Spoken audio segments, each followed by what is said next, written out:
Welcome to the Deep Dive. Today, we're tackling a topic that's, well, both exhilarating and maybe a little unnerving, the future of artificial Yeah, intelligence. to come on. We're not just talking about the AI we see around us now, the chatbots and image generators. We're aiming to go much further into the really transformative possibilities, stuff that could fundamentally change, well, pretty much everything. Absolutely. And for this deep dive, we've really immersed ourselves in a genuinely thought-provoking piece of work, Max Tegmark's Life 3.0, Being Human in the Age of Artificial Intelligence. Right. It's one of those books that really stretches your thinking, makes you consider the long, long view of AI and what it could all mean. Really does. So our goal today, our mission, if you like, is to pull out the core insights from this really comprehensive book. We want to help make sense of the fundamental ideas, the key concepts, and frankly, the kind of mind-boggling array of potential futures he maps out. Think of this as maybe a shortcut, a way to grasp the big picture, what intelligence even is in this context, the challenges that might be just over the horizon, and this whole idea of Life 3.0 without getting totally bogged down in the weeds. Exactly. We want you to come away feeling you've got a handle on the essentials. Okay, so where do we start? How does Tegmark set the stage? Well, he starts with something absolutely crucial, defining the basics. Intelligence, memory, computation, learning. But, and this is key, defining them in a way that isn't just about humans, avoiding that anthropocentric bias. Okay, so intelligence isn't just like an IQ score. Not at all. He defines it much more broadly. The ability to accomplish complex goals, whatever those goals might be. It's a spectrum. Right, so the AI we have now is really good at specific things, playing Go, translating languages. That's narrow intelligence. Precisely. Human intelligence, on the other hand, is general. We can adapt, learn completely new things, tackle problems we've never seen before. Makes sense. And memory, how does that fit in, non-biologically? He defines memory as basically any physical system that can be in lots of different long-lasting states. Each state can encode information. He uses a great analogy of a ball on a hilly surface. You can settle in any of the valleys, right? Each valley is a stable state. Okay, I can picture that. The simplest version, just two valleys, gives you the basic unit of information, 0 or 1. And the absolutely critical idea here is substrate independence.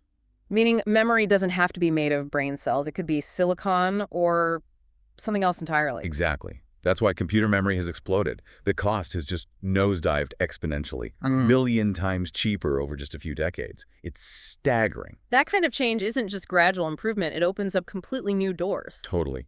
Then there's computation, which is essentially just transforming one memory state into another. It's performing a function. Simple things like flipping a bit, or more complex stuff like calculating a chess move, or labeling an image. All of it. Squaring a number, running a simulation, deciding the best chess move. It's all computation. And again, crucially, substrate independent. AI computes without needing a body like ours. And the cost of computation, that's Moore's law, right? Getting cheaper and faster all the time. Moore's law is part of it, yeah. But Tegmark points to a bigger trend. Ray Kurzweil calls it the law of accelerating returns. Basically, each technological step makes the next step easier and faster. So it kind of snowballs. Exactly. Even if traditional Moore's law hits a wall for silicon chips, progress just finds new ways, new paradigms. It's fascinating how he explains even neural networks, biological or artificial, are fundamentally doing computation, even something basic like multiplication. Okay, so intelligence, memory, computation. What about learning? That feels like the magic ingredient recently. It really is. Learning is just the ability to get better at a task with experience. And yeah, the recent progress in deep learning has been phenomenal. AlphaGo is the classic example, right? Yeah. Mastering Go. Right. It learned to play Go at a superhuman level. And what's really interesting is how it combined deep learning, which is sort of like pattern recognition, intuition, with older AI techniques, GOFAI, for logical search. UFAI. Good old-fashioned AI. That combination was incredibly powerful. Beating the world champions was a huge moment. And it's not just games. Language, too, right? Google Translate got way better suddenly. Hugely better. Tegmark mentions they switched to deep recurrent neural networks, and the quality improvement was just night and day compared to the older statistical methods. It feels like we're constantly redefining what makes us unique. Like the Turing test, can it fool us? But that's different from actual understanding. Exactly. He contrasts the Turing test, which is about deception, with things like the Winograd Schema Challenge, which tests common sense understanding. And that is still a really hard problem for AI. Okay, so progress is incredibly fast. Machines are getting smarter in narrow ways. What are the immediate bumps in the road, the near-term challenges? Well, the book lays out several key areas. First, just the sheer speed of breakthroughs is a challenge in itself, keeping up, understanding the implications. Yeah, it moves fast. Then there's the huge issue of bugs, not just coding errors, but fundamental issues. Verification, did I build the system right? And validation, did I build the right system? Does it do what I intended? Like the flash crash in the stock market. Automated systems going haywire. Exactly that kind of thing. A stark reminder of what can happen when complex automated systems have hidden flaws or unexpected interactions. And our laws need to catch up, presumably. Privacy, who's liable if an AI messes up? Big time. Our legal systems are often playing catch-up with technology. How do you handle privacy when AI can analyze data on a massive scale? Who's responsible when a self-driving car crashes? How do you regulate AI development globally? These are tough questions we need answers to fast. And then there's the really heavy stuff, autonomous weapons. Yeah. Weapons that can select and engage targets without a human in the loop. Tegmark and many other AI researchers are seriously concerned. They even put out an open letter urging prevention of an AI arms race. Why are they so uniquely dangerous? The worry is they could become the Kalashnikovs of tomorrow. Cheap, easy to mass produce, widespread, accessible not just to nations, but to terrorists, rogue states. And the ethical side, delegating kill decisions to a machine. It's profoundly troubling. Ensuring they behave ethically, follow rules of engagement, it's arguably much harder than just preventing their production in the first place. Okay, shifting gears slightly, but still a major near-term impact, jobs and wages. This is something everyone wonders about. Absolutely, and you hear both sides, right? The optimists say new jobs will always appear, technology creates new roles. And the pessimists. Worry about growing unemployment, maybe even large numbers of people becoming unemployable because machines can just do things cheaper and better. How does the basic economics work there, according to the book? It's supply and demand, fundamentally. If machine labor gets really cheap and capable for a task, demand for human labor doing that task goes down, and so do wages. We saw that with physical labor being replaced by machines in the Industrial Revolution. Exactly. But now the trend is machines replacing mental tasks. Tasks we used to think required human cognition. So that landscape of human intelligence you mentioned, the parts only humans can do, is shrinking. Or at least humans are getting crowded into the tasks that haven't been automated yet. The book suggests jobs needing creativity, complex social interaction, unpredictable physical environments are safer for now. Like teachers, nurses, artists maybe, versus telemarketers, warehouse workers, maybe even drivers soon. Those seem to be the trends, yeah. But it's also about adapting within professions. Doctors might spend less time diagnosing routine scans and more time interpreting complex AI analyses and communicating with patients. Lawyers might use AI for document review, freeing them up for strategy. There's also this superstar theory. Right. In some fields, especially creative ones that are easily digitized and distributed globally, AI and automation might mean that a tiny number of people at the very top capture almost all the rewards while it gets harder for everyone else. So what if machines do end up doing most of the work and creating most of the wealth? What happens to people without jobs? That's a massive question. Tegmark discusses the idea of providing income, regardless of employment, a universal basic income or something similar. He uses the analogy of horses we used to rely on them for labor. Now we mostly don't. But society still provides for many of them. Could we need a similar social welfare system for humans? It sounds radical, but maybe necessary. The alternative could be huge inequality if AI wealth isn't shared somehow. It's a real risk. But he also paints a picture where, if we plan for it properly, a low-employment society could actually be one where people flourish, pursuing creativity, learning, relationships. A potential utopia, if managed right. Okay, so wrapping up the near term, the elephant in the room, will we get human-level AI, AGI? Yeah, artificial general intelligence. The debate is fierce. Some experts think it's decades away, maybe centuries. Others think it could happen in our lifetimes. Some even think it might be impossible. But the book's perspective is Fundamentally, that matter can be arranged to remember, compute, and learn. It doesn't have to be biological. There's no known physical law preventing it. And we keep moving the goalposts, right? Whatever computers can do, we decide that wasn't real intelligence anyway. That's a common pattern, yeah. Yeah. Yes, go. Mm. Once machines master it, we downplay it.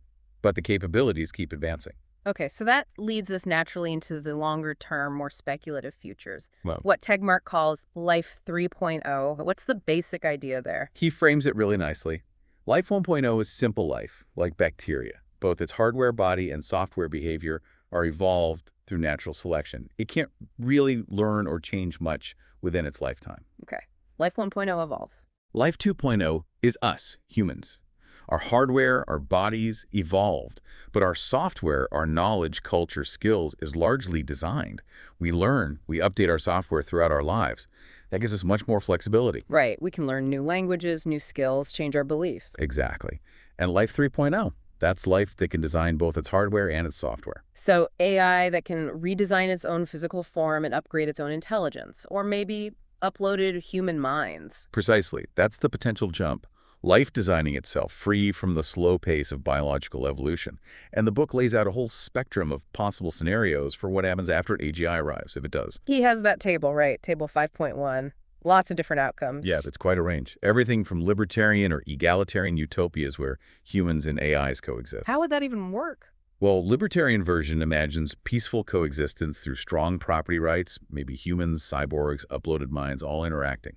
The egalitarian one might involve abolishing property and having AI provide a guaranteed income for everyone. Okay, what else? Then you have scenarios like a benevolent dictator.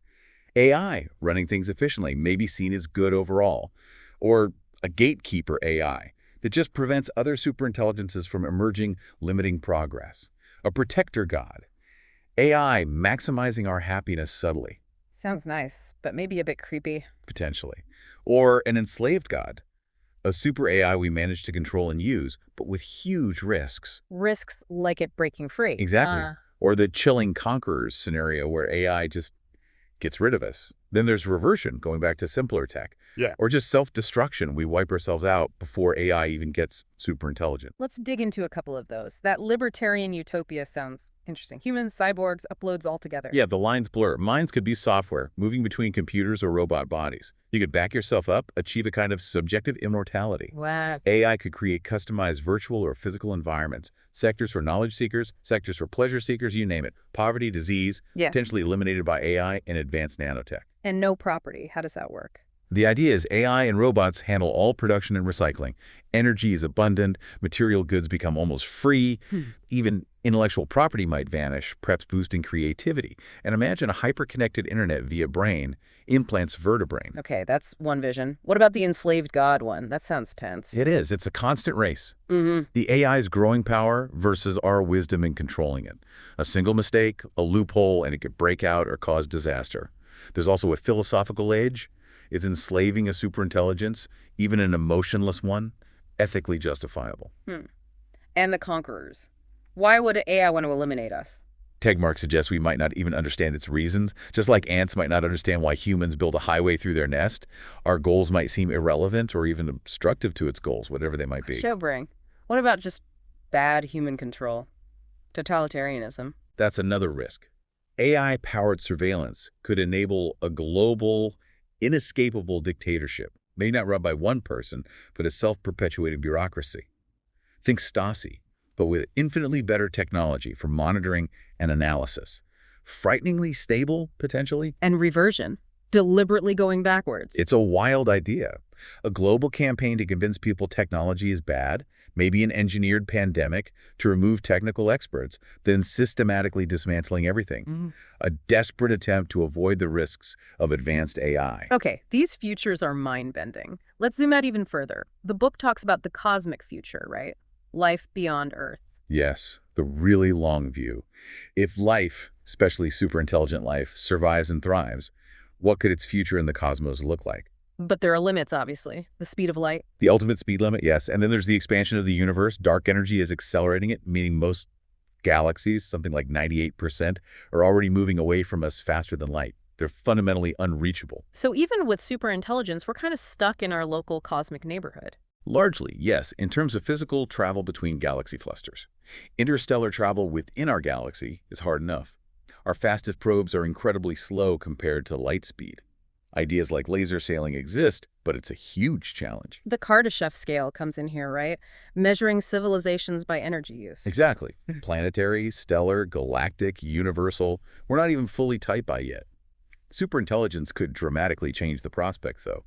Maybe self-replicating seed probes could colonize the galaxy robotically over millions of years, perhaps even use intergalactic stars as stepping stones for reaching nearby galaxies eventually. And cosmic engineering. Moving stars. Pure speculation, but within the realm of what a vastly superior intelligence might be able to do, manipulating stars, maybe even black holes for energy or other purposes. Though dark energy might pose a fundamental challenge even to that. Wormholes are even more sci-fi, but theoretically possible. What about the really, really long-term heat death of the universe? Freeman Dyson famously analyzed that. Eventually, structures decay, the universe cools. But Dyson was optimistic that intelligence could potentially adapt and survive indefinitely, shaping the universe. Dark energy complicates that now, with possibilities like the Big Rip tearing everything apart. It all sounds so vast, and the potential locked up in matter and energy. It's astronomical. The computational potential is immense. Seth Lloyd and Nick Bostrom estimated the sheer number of conscious experiences that could theoretically be simulated if we used resources optimally. It underscores a kind of cosmic responsibility not to mess things up. Which brings us to the Fermi paradox. If the universe is so vast and old, where is everybody? Right, the great silence. Why no obvious signs of alien civilizations? Tegmark reviews the possibilities. Maybe life is incredibly rare. Maybe advanced civilizations inevitably destroy themselves. Maybe they exist but are undetectable, or their goals are incomprehensible to us. So projects like Breakthrough Listen, searching for signals, are really important. Because if we do find extraterrestrial intelligence, the odds are extremely high. It will be vastly more advanced than us. Super intelligent. And if we don't find anyone, if we really are alone, or at least the first high-tech civilization around here, then the responsibility is immense. Tegmark really emphasizes this. The future of life, in potentially a vast region of the cosmos, might rest entirely on our choices, right here, right now. Flourishing or extinction, not just for us, but for all future life that could stem from Earth. Especially given the natural threats, asteroids, supervolcanoes, the sun aging, our actions today ripple outwards through cosmic time. Wow. Okay, let's bring it back to Earth and maybe the most critical challenge now, the alignment problem, making sure AI goals match ours. Yes. Arguably the most important problem we need to solve if we're going to develop superintelligence safely. He breaks it down into 3 parts. Getting AI to learn our goals, getting it to adopt our goals, and getting it to retain those goals. Okay, learning our goals, that sounds hard. We barely know our own goals sometimes. Exactly. It's not just about programming rules. Think King Midas, he got exactly what he asked for, gold, and it was a disaster. Or genie granting wishes, literally. AI needs to understand the intent behind our words, our underlying values. That requires a deep world model, probably learning from watching us. What we do, not just what we say we want. Precisely. Then adopting the goals. Yeah. Even if it understands, how do we make it want the same things? Do we program ethics? Let it learn by example. Use fancy techniques like inverse reinforcement learning. But whose goals? There's so much disagreement among humans. That's a massive hurdle. Which values do we prioritize? How do we handle conflicts? There's no easy answer. And the third part, retaining goals. Couldn't a superintelligent AI just change its mind? That's the worry. Steve Omohundro argued certain sub-goals like self-preservation, getting resources, self-improvement might emerge instrumentally for almost any complex goal. So it might want to protect itself and get smarter regardless of its ultimate aim. But humans change their goals as they learn and grow. Right. So why wouldn't an AI? There's no guarantee it would remain locked onto its initial programming once it becomes vastly more intelligent and knowledgeable than its creators. So how do we even begin to define human values for an AI? Well, Tegmark acknowledges the lack of global consensus on specifics, but points to broad areas of agreement. Beauty, goodness, truth seem widely valued. Ethical systems that promote societal survival and flourishing tend to persist. He suggests some core principles. Yeah, 4 potentially broadly agreeable ones for the future. Flourishing, survival, freedom, and legacy. Trying to build a foundation. But translating those into code, that seems like the really hard part. Asimov's 3 laws of robotics always had loopholes in the story. Exactly. It's incredibly difficult to capture nuanced ethics in precise rules that don't have unintended consequences or fail in edge cases. How do you stop an AI optimizing for paperclips from turning the whole planet into paperclips? Or prevent something far worse, It shows we need serious research now. He talks about kindergarten ethics. Yeah, the idea that we should start building basic safety, basic ethical constraints into even current AI systems, like safety protocols in airplanes. Build the foundations now, learn as we go. Okay, one last big concept. Consciousness. How does that fit into AI? It's a huge, complex topic, obviously. The book defines it broadly as subjective experience, what it feels like to be something. And the different problems of consciousness. He breaks it down. The pretty hard problem, what physical stuff distinguishes conscious systems from unconscious ones. This, he argues, is potentially solvable scientifically, maybe by looking at brain activity patterns. Okay, scientific. What else? The even harder problem, qualia. The actual subjective feels, the redness of red, the pain of a stubbed toe. Why do specific physical processes feel a certain way? And the really hard problem. Why is anything conscious at all? Why isn't the universe just complex physical processes running in the dark with no subjective experience? That's deep philosophical territory. So could AI be conscious? Could it feel like it has free will? The book argues that any conscious system making decisions, biological or artificial, would likely subjectively feel it has free will. Because of how decision-making works internally, how complex computations are often irreducible, you can't easily predict the outcome without running the process. The feeling of choice arises from that internal process, regardless of underlying determinism or randomness. Fascinating. Okay, so bringing this all towards a conclusion, what's the road ahead? The main message is the urgent need for this conversation. We need to be discussing these possibilities, these challenges, openly and thoughtfully. He mentions the Future of Life Institute, FLI. Yes, he was a co-founder. Yeah. Its mission is basically to mitigate existential risks and steer technology, especially AI, towards benefiting all life. It came out of researchers getting together, realizing they needed to move from just worrying about AI safety to actually working on it. And they identified key research areas. Making AI more robust and reliable, understanding the economic impacts, updating laws, the huge challenge of value alignment, and connecting the science to policymakers. Basically, tackling the problems we've been discussing. And the final message is for us, for you listening, to get involved. Absolutely. To stay informed, to think about these issues, to participate in the conversation, it affects everyone. So, wrapping up this deep dive, we've covered a massive amount of ground, from the basic building blocks of AI intelligence, memory, computation, learning, to the near-term impacts on jobs and safety, and then out to the truly transformative long-term possibilities, the different flavors of Life 3.0, the cosmic future. And the critical challenges, especially aligning AI goals with human values and the deep questions around consciousness. It's a lot, but hopefully breaking it down helps make sense of Tegmark's perspective. Our goal was really to give you that shortcut, that framework for understanding these complex, vital ideas from Life 3.0. Hopefully you feel more informed and ready to engage with this topic. It's arguably one of the most important conversations of our time. Absolutely. So maybe one final thought to leave you with. Considering everything we've discussed, the incredible potential, the profound risks, the ethical dilemmas, what single aspect of this whole future of intelligence, AI, and potentially Life 3.0, what aspect do you find most compelling or maybe most concerning, and why? Something to chew on. Definitely food for thought. Thank you for joining us for this deep dive.